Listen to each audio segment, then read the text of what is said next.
Hello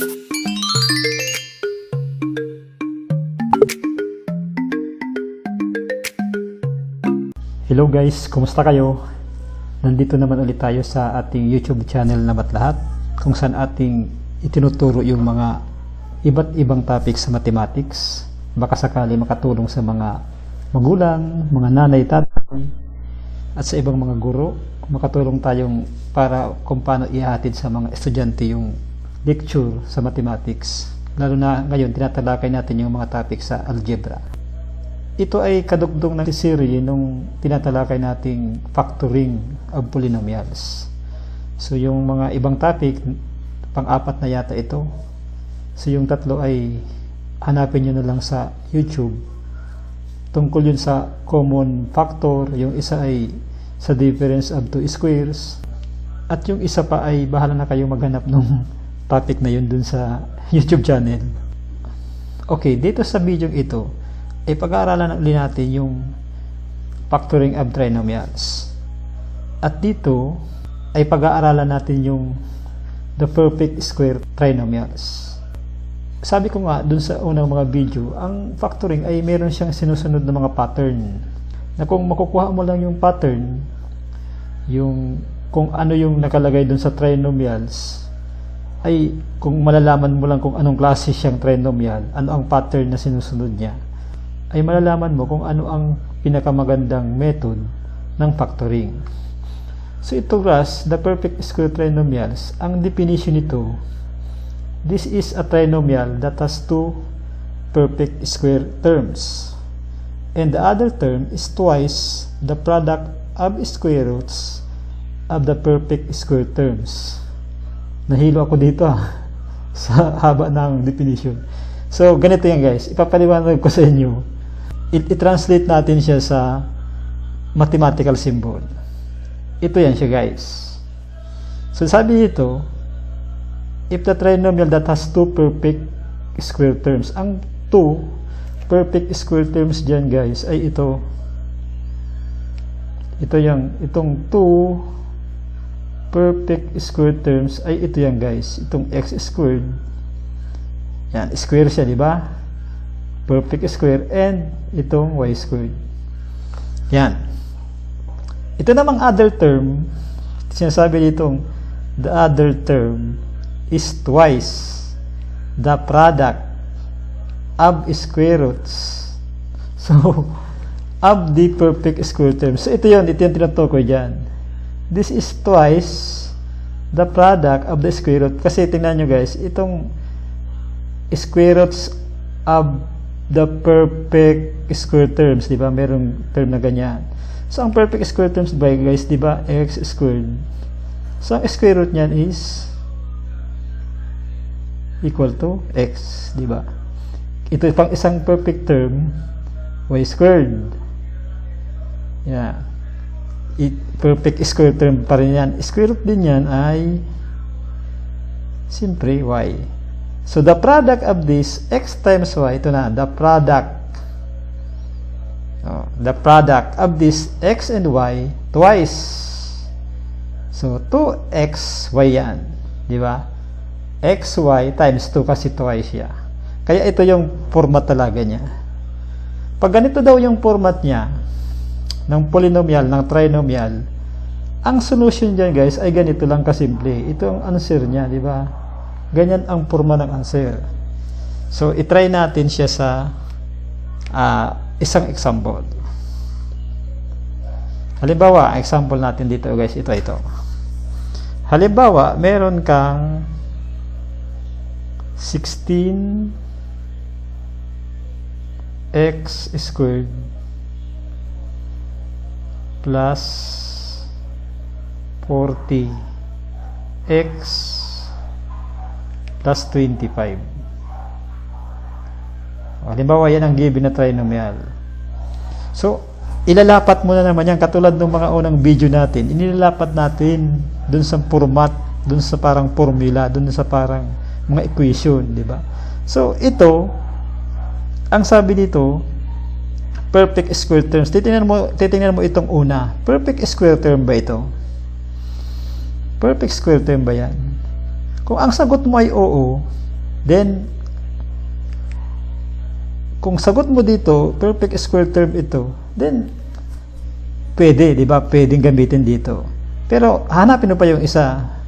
So ito, bakit natin nasabing perfect square term yun? Kasi pag nag-square root ka yan, guys, di ba, 16x squared.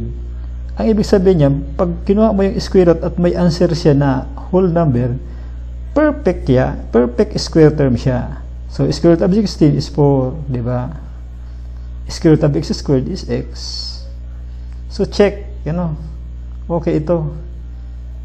Okay. Ito namang isa, di ba, yung sa dulo, 25. Perfect square term ba ang 25? So try natin. Square root of 25 is equal to 5. So yung parang ginawa natin dito, di ba, guys? Kinukuha natin yung square root.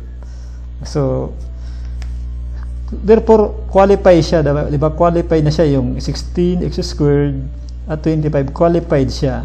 Ngayon, ito lang ang problema, diba? So, ito ang ipoprove natin, itong 40x. So, pag iprove natin yan, so, tingnan natin. Ang sabi, ito, diba?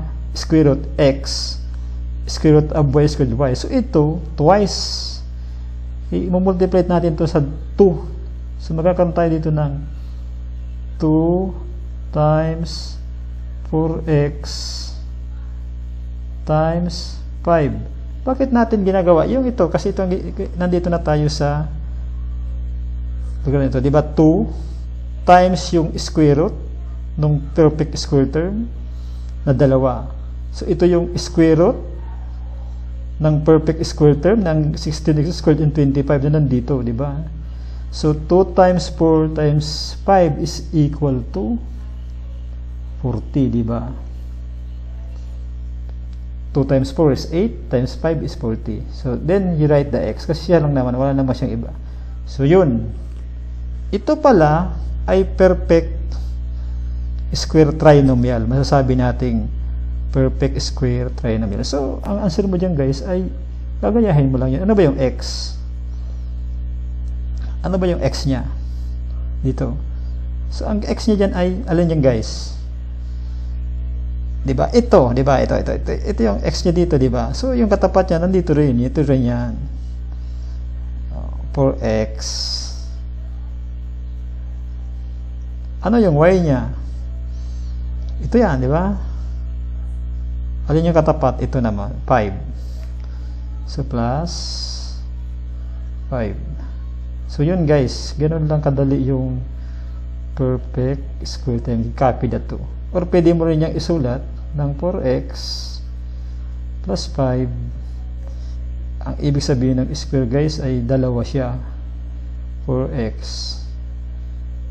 plus 5. So napakadali lang. Practice lang yan, guys. Practice lang. Okay. Punta tayo dito, guys, sa isa na pa nating example. Halimbawa, ganito yung trinomial mo. Tingnan natin kung pwede rin siyang i-apply dito sa ganitong form, yung perfect square trinomials. So, ito yung trinomial natin na 16x squared minus 8x plus 1.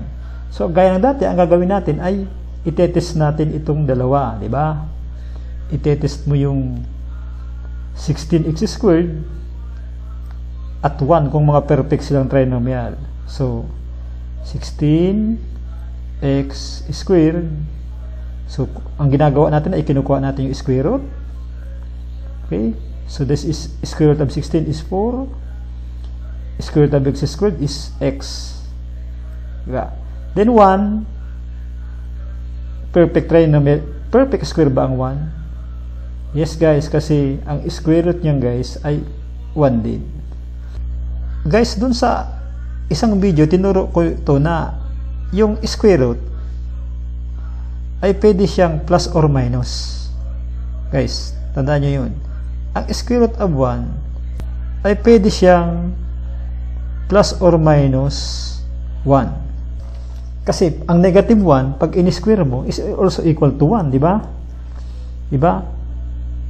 Kaparas itong 4x, yung negative 4x, guys, pag in-square mo yan, halimbawa negative siya, no? Halimbawa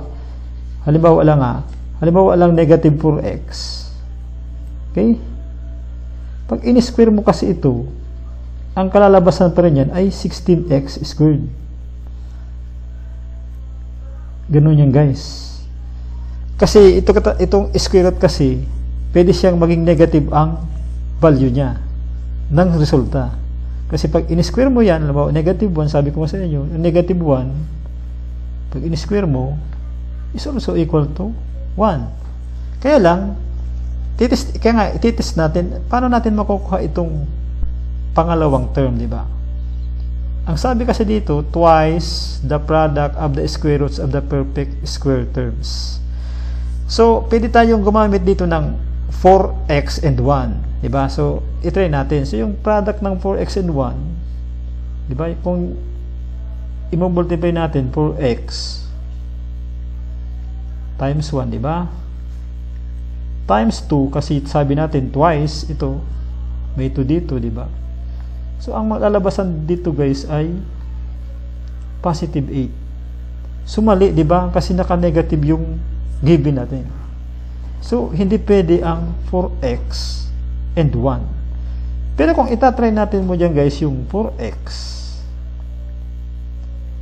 times negative 1 times 2, diba? Magkakaroon tayo dito, guys, ng negative 8x. Pwede. Diba? Pwede siya. So, ibig sabihin, ito ay perfect square din. So, ano yung answer niya? So, this is, ito ang gagamitin natin, guys. 4x and negative 1. Ito, 4x and negative 1. So, ang gagawin, ang kalalabasan dyan, guys, ay ito ay 4x, diba? Dito plus y, diba? Plus. Kaya lang, since negative ang kinuha natin na value ng 1, so ilalagay mo dyan ay negative 1 squared. Okay. So, i-check natin, diba? I-check mo.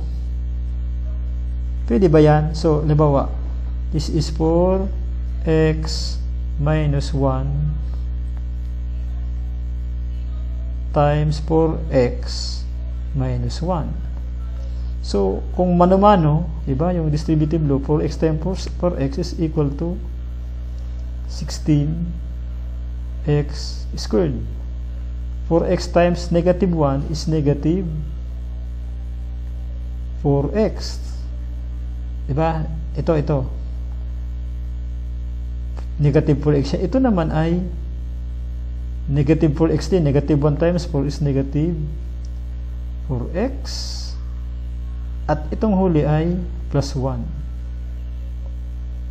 So, kung makikita nyo, tama yung answer natin, 16x squared minus, diba? Negative 4 minus 4 is negative 8x plus 1.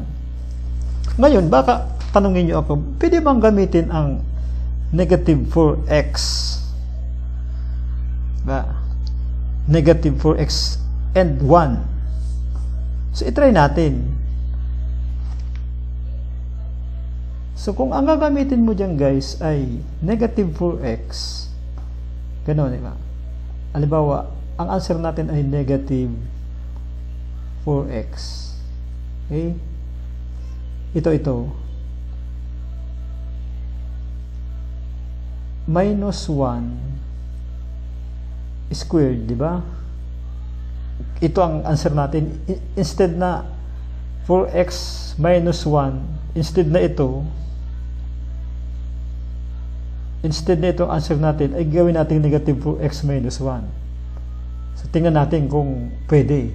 Di ba? So, ang kalalabasan dyan, guys, ay negative 4x minus 1 times negative 4x minus 1. So, multiplication, 16x squared. So, tama, lumabas yung 16x squared na nandito, di ba? Ito naman, negative 4x times negative 1 is positive 4x. Negative times negative is positive. So, ito yung pangalawa dito.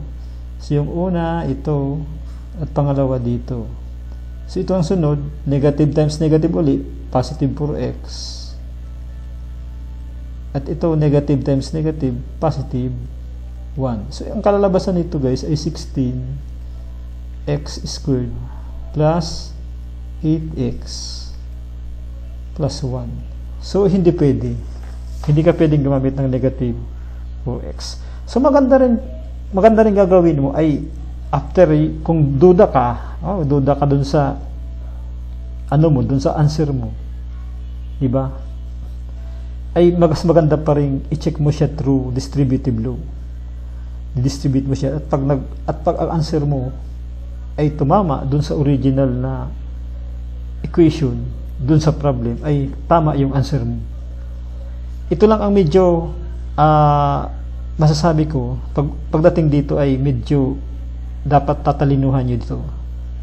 Kasi ang square root nga ng 1, di ba? Ito ay pwede siyang positive or negative 1. Kaparas din itong square root ng 16x squared, pwede siyang positive or negative. So, ganun guys ang principle na gusto kong ipakita sa inyo, na yung solution ay maaring masasabi mong tama, pwede mo ring masabing mali. Ang ginagawa talaga dyan ay i-check mo yung answer mo. Pero kung titingnan mo kasi sa madaling analysis guys, ito ay negative, di ba? So, ibig sabihin yan, dapat magkaroon ka ng negative times positive. Hindi talaga pwedeng ganito, yung pare siya negative. Although tumatama siya dito sa 16x squared at saka sa 1 sa dulo, yung other term mali siya. Ang maituturo ko sa inyong technique dito guys, pag ganito, pag nakita nyong negative yan, kailangan ang isa dyan ay mag-negative din dito sa square roots of the perfect square terms. Dito, the square root of the perfect square terms, kailangan dyan ang isa ay maging negative. So, itatrial and error nyo lang kung alin. Pero kung pagpapraktisan nyo yung ibang mga exercises sa inyong mga libro, ay mas mapapabilis ang pagdetermine nyo, mamamastery din nyo ito, kung alin ba ang negative, kung alin ang positive. Ngayon, pwede rin nating itry yung negative 4x plus 1 naman dito. Halimbawa, gusto nyong answer ay negative 4x plus 1. Itry natin dito. So, negative 4x plus 1 squared. So, ang mangyari dyan guys ay negative 4x plus 1 times negative 4x plus 1. So, ito, distributive is 16x squared, di ba? Ito ay negative 4x. At ito rin ay negative 4x. Ito, di ba? So, nandito na tayo sa pangalawang term. Then, plus 1, di ba? 1 times 1 is 1. So, makita nyo dito, 16x squared negative 8x plus 1. So, tama rin siya. Di ba guys? So, negative or 16x squared minus 8x plus 1, tama din siya. So, ito ay pwede rin answer mo ay negative 4x plus 1. Kaya nga sabi ko sa inyo, dapat ang isa dyan ay negative. Okay? Ang ginawa natin negative ay yung 4x. Okay? At ang isa namang positive ay ang ginawa naman natin positive ay yung 1. Ngayon guys, alamin natin bakit nagkaganon, bakit naging dalawang answer natin. Bakit yung isa ay negative 4x plus 1 at yun namang isa ay 4x minus 1. So, tingnan natin dito sa i-analyze natin yung answer, di ba? So, sabi ko nga, ang 4x minus 1 square is equal to 4x minus 1 times 4x minus 1, di ba? So, bakit yung isa ay nagtama rin yung isang answer natin na 4x plus 1. So bakit ito tumama rin, di ba? So tingnan natin dito. So ito yung gusto kong palaging tinuturo sa mga bata. Yung, bakit kaya? So, ako kasi ay nasanay ako dun sa bakit nagkaganon? Bakit pares tama? So kasi guys, ganito yan. Yung theory na i-multiply natin siya ng negative 1, di ba? Pag minultiply mo ng 1, yung number, hindi siya magbabago. Basta, positive ang multiplication. Okay? Halimbawa, meron kang A. I-multiply mo siya ng 1, equal to siya, di ba? Pero kung i-multiply mo siya ng negative 1, negative A na siya, iba na. Pero kung i-multiply ko siya ng A times negative 1 times negative 1, A pa rin siya, di ba? So, hindi siya nagbago. So, yun ang technique dito, guys. I-multiply natin to ng dalawang negative. So, magkakaroon siya ng negative 1 times negative 1 times 4x minus 1 times 4x minus 1. So, i-distribute natin to, di ba? Itong isa, itong negative 1, i-multiply natin dito sa una. At ito naman ay i-multiply naman natin dito. So parang simplification na ito, guys. Para maalis lang yung maalis itong negative 1 and negative 1 na ito. So pwede mo yan gawin, simplify mo. Katulad ng ginawa natin dito, minultiply natin a times negative 1 times negative 1. So na-simplify natin. So subukan natin. So negative 1 times 4x is negative 4x. Negative 1 times negative 1 is positive 1. Okay? So, yun. So, ito, pares din lang kasi negative 1 times 4x minus 1. So, magkakaroon din siya ng negative 1 times 4x is negative 4x. Negative 1 times negative 1 here, so positive 1. So, kaya guys, pala, tama din yung isang ito. Diba kaya pala siya tumama kasi pwede rin siyang i-multiply ng ganun. Simplification. So ito sigurado kang tama rin itong answer na ito na negative 4x plus 1. So yun muna guys, sana natuto kayo dito sa perfect square trinomials.